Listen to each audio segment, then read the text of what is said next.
ನಮಸ್ಕಾರ. ಸದಾನಂದ ಬಾಮ್ನಿ ಯೂಟ್ಯೂಬ್ ವಾಹಿನಿಗೆ ಸ್ವಾಗತ ಸುಸ್ವಾಗತ. ಫ್ರೀ ಬಸ್ ಪಾಸ್ ಮೊದಲು ಬಂದ್ ಮಾಡಬೇಕಾಗ್ತದೆ ಸಿದ್ದರಾಮಯ್ಯ ಅವರೇ. ಇಂದಿಗೂ ಕೂಡ ಕಾಲು ಮಿಂಚಿಲ್ಲ. ಇನ್ನೂ 2 ವರ್ಷ ಇದೆ. ಈಗ ಸಾಕು, ತಿರುಗಾಡಿದ್ದು ಸಾಕು. ಆಧಾರ್ ಏನು ಒಂದು ಉಪಯೋಗ ಮಾಡಿಕೊಂಡು ತಿರುಗಾಡಿದ್ದು ಸಾಕೀಗ. ಸರ್ಕಾರದ ಹಣ ಹೆಚ್ಚಾಗಿ ಅಲ್ಲಿ ಹೋಗ್ತಾ ಇದೆ. ಇದು ಅಭಿವೃದ್ಧಿ ಅಲ್ಲ. ಅಭಿವೃದ್ಧಿ ಹೆಸರಿನಲ್ಲಿ ಅವರಿಗೆ ನೀವು ಫ್ರೀ ಪಾಸ್ ಕೊಡ್ತಾಯಿದ್ರಿ, ಶಕ್ತಿ ಯೋಜನೆ, ಅದನ್ನು ಮೊದಲು ಬಂದ್ ಮಾಡಬೇಕು. ಯಾಕಂದರೆ ಹಿರಿಯ ನಾಗರಿಕರೇ ಅಲ್ಲಿ ಸ್ಥಳ ಸಿಗ್ತಾ ಇಲ್ಲ. ಇವ್ರು ಟಿಕೆಟ್ ತೆಗೆದಾರೆ. ನಿಮ್ಮ ರೂಲ್ಸ್ ರೆಗ್ಯುಲೇಷನ್ಸ್ ಏನು ಹೇಳ್ತದೆ? ಶಕ್ತಿ ಯೋಜನೆದ ಅರ್ಧ ಟಿಕೆಟ್ ತೆಗೆದವ್ರಿಗೆ, ಅರ್ಧ ಶಕ್ತಿ ಯೋಜನೆಯವ್ರಿಗೆ ಅಂತ. ಹಾಗಾದರೆ 100% ಬರೀ ಶಕ್ತಿ ಯೋಜನೆ ಅವರು ಉಪಯೋಗ ಮಾಡೋಕತ್ತಾರಲ್ಲ. ಒಂದು ವಿಡಿಯೋ ನೋಡಿರಿ, ಅದು ಬೆಳಗಿನ 5:30 ಗಂಟೆಗೆ ಅದು ಪರಿಸ್ಥಿತಿ. ಬಸ್ ಸ್ಟ್ಯಾಂಡ್ ಮೇಲೆ ಬಸ್ನಲ್ಲಿ ಪರಿಸ್ಥಿತಿ, ಇದು ವಿಡಿಯೋ ನೋಡ್ರಿ, ಗೊತ್ತಾಗ್ತೈತೆ ಅದು. ಅಂದರೆ ಎಂದೂ ಎಷ್ಟೊಂದು ಭಯಾನಕಿದೆ ಅಂತ. ಆಯಿತು, ಗುಡಿ ಗುಂಡಾರ ಸುತ್ತಾಡಿದ್ದಾಯಿತು, ಎಲ್ಲ ಕಡೆ ತಿರುಗಾಡಿದ್ದಾಯಿತು. ಇದು ಒಂದು ಯೋಜನೆ ಬಂದ್ ಮಾಡೋದ್ರಿಂದ ಅನೇಕ ಯೋಜನೆಗಳಿಗೆ ನಿಮಗೆ ಲಾಭ ಆಗ್ತದೆ. ವಿರೋಧ ಪಕ್ಷವರು ಸುಮ್ಮನೆ ಯಾಕೆ ಕೂತಿದ್ದಾರೆ ಅಂದರೆ ಸರ್ಕಾರದ ಹೆಸರು ಇನ್ನಷ್ಟು ಕೆಡಲಿ ಅಂತ. ಇದರ ಸಮೀಕ್ಷೆ ನೀವು ಮಾಡಿಲ್ಲ. ಶಕ್ತಿ ಯೋಜನೆ ಸಮೀಕ್ಷೆ ಯಾರೂ ಮಾಡಿಲ್ಲ. ಇನ್ನು ಕಾಲೇಜ್ ವಿದ್ಯಾರ್ಥಿಗಳು ಬಸ್ ಹತ್ತಿ ಹೋಗ್ಬೇಕಾದ್ರೆ, ಇಂಜಿನಿಯರಿಂಗ್ ವಿದ್ಯಾರ್ಥಿಗಳು ಒಂದು ಸ್ಥಳದಿಂದ ಇನ್ನೊಂದು ಸ್ಥಳಕ್ಕೆ ದೊಡ್ಡ ಅಡಚಣೆ ಉಂಟಾಗ್ತದೆ. ನಂತರ ಬರುವಂಥ ಹೊತ್ತಿನಲ್ಲಿ ಹೆಣ್ಣು ಮಕ್ಕಳು ಕೂಡ ದೊಡ್ಡ ಅಡಚಣೆ ಇದೆ. ನೇರ ಬಸ್ ಸ್ಟ್ಯಾಂಡಿಂದ ಇನ್ನೊಂದು ಬಸ್ ಸ್ಟ್ಯಾಂಡ್ವರೆಗೆ ಹೋಗ್ತವೆ, ನಿಜ. ಅದು ನಡುವ ನಿಲ್ಲೋದೂ ಇಲ್ಲ. ಆಗ ನಡುವಿನ ಮಕ್ಕಳು ಏನು ಮಾಡಬೇಕು? ತಾಲೂಕಾ ಹುಬ್ಬಳ್ಳಿ ಮಟ್ಟದ ಏನು ಮಕ್ಕಳು ಏನು ಮಾಡಬೇಕು? ಸಿದ್ದರಾಮಯ್ಯವರು ಭಾಳ ಎಚ್ಚರಿಕೆ ಹೆಜ್ಜೆಯನ್ನು ಇಡಬೇಕು. ಏನು ಮಂತ್ರಿಗಳೇನಿದ್ರಿ, KSRTC ಮಂತ್ರಿಗಳು ಭಾಳ ಎಚ್ಚರಿಕೆ ಹೆಜ್ಜೆಯನ್ನು ಇಟ್ಟರೆ ಮಾತ್ರ ಸರ್ಕಾರಕ್ಕೆ ಒಂದು ಒಳ್ಳೆಯ ಹೆಸರು ಬರ್ತದೆ. ಇಲ್ಲಿ ಬಂದ್ ಮಾಡಿ ಅಲ್ಲಿ ಹಿರಿಯ ನಾಗರಿಕರಿಗೆ ಉಚಿತ ಮಾಡಿರಿ. ಈಗೇನು 25% ಇದೆ, ಅದನ್ನು ಉಚಿತ ಮಾಡಿರಿ. ನಂತರ ಶಾಲಾ ಶಿಕ್ಷಣ ಮಂತ್ರಿಗಳು ನೀವು ಹೇಳಿದ್ರಿ, ಮಧು ಬಂಗಾರಪ್ಪನವರು, ಎಲ್ಲರಿಗೆ ಉಚಿತವಾದಂಥ ಬಸ್ ಪಾಸ್ ವ್ಯವಸ್ಥೆನ ವಿದ್ಯಾರ್ಥಿಗಳಿಗೆ ಮಾಡ್ತೇವೆ ಅಂತ ಹೇಳಿದ್ರಿ. ಬೇಗನೆ ಮಾಡಬೇಕು. ಮೇ ತಿಂಗಳಲ್ಲಿ ಈ ಪ್ರಕ್ರಿಯೆನ ಕಂಪ್ಲೀಟಾಗಿ ಮುಗಿಸ್ಬೇಕು.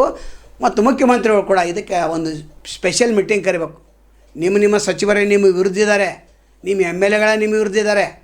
ಯೋಜನೆ ಬಂದ್ ಮಾಡಂತಲೇ ಹೇಳ್ತಾ ಇದ್ದಾರೆ. ಯಾಕಂದರೆ ಯಾರು ನಿಜವಾಗಿ ಟಿಕೆಟ್ ತೆಗೆದಾರೆ ಅವರಿಗೆ ಸ್ಥಳ ಕೂಡಲಿಕ್ಕೆ ಅವಕಾಶ ಇಲ್ಲ.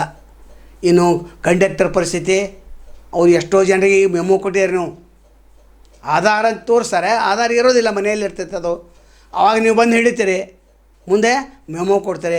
ಕೆಲವೊಂದು ಜನ ಸಸ್ಪೆಂಡ್ ಮಾಡಿದ್ದಾರೆ, ಕೆಲವೊಂದು ಜನರನ್ನ ಒಂದು ಸ್ಥಳದಿಂದ ಇನ್ನೊಂದು ಡಿಪೋಗೆ ವರ್ಗಾವಣೆ ಸಹಿತ ಮಾಡಿದ್ದಾರೆ. ಯಾರು ತಪ್ಪದು? ಇಲ್ಲಿ ಪುಕಟ್ ಟಿಕೆಟನ್ನು ತೊಗೋಬೇಕು, ಅಲ್ಲಿ ಆ ಕಂಡಕ್ಟರ್ ಸಸ್ಪೆಂಡ್ ಆಗ್ಬೇಕಾ ಅಥವಾ ಅಮಾನತ್ ಆಗ್ಬೇಕಾ? ಶಿಕ್ಷೆ ಅನುಭವಿಸ್ಬೇಕಾ? ಹಿಂಬಡ್ತಿ ಅನುಭವಿಸ್ಬೇಕಾ? ಏನಿದು? ಸರ್ಕಾರದ ಈ ಶಕ್ತಿ ಯೋಜನೆ ಕಂಪ್ಲೀಟಾಗಿ ಬಂದ್ ಮಾಡಬೇಕು. ನಾವು ಈಗಾಗಲೇ ಅನೇಕ ಬಾರಿ ಹೇಳಿದೆ, ಸಾರ್ವಜನಿಕರ ಅಭಿಪ್ರಾಯ ಸರ್ಕಾರ ಆಲಿಸಬೇಕಾಗ್ತದೆ.